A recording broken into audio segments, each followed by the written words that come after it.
सोलापूरकरांसाठी मोठी आणि दिलासादायक बातमी. अनेक वर्षांपासून रखडलेल्या उड्डाणपूल प्रकल्पाला आता प्रत्यक्ष गती मिळण्याचे संकेत मिळाले आहेत. मित्राचे मुख्य कार्यकारी अधिकारी प्रवीण सिंह परदेशी यांनी सर्व राज्य आणि केंद्र शासनाच्या विभागांना उड्डाणपुलासाठी आवश्यक जागा त्वरित प्रशासनाच्या ताब्यात देण्याचे स्पष्ट निर्देश दिले आहेत. राष्ट्रीय महामार्ग प्राधिकरणाकडे 90% जागा हस्तांतरित होताच निविदा प्रक्रिया सुरू होणार असून त्यानंतर प्रत्यक्ष कामालाही सुरुवात होणार आहे.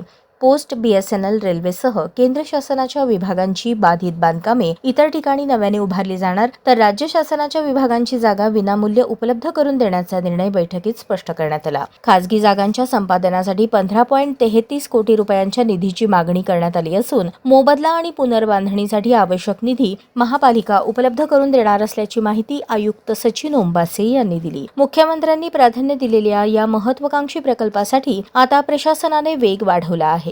सर्व विभागांकडून जागा हस्तांतरित झाल्यानंतर सोलापूरच्या बहुप्रतीक्षित उड्डाणपुलाचे काम अखेर मार्गी लागण्याची चिन्हे दिसू लागली आहेत.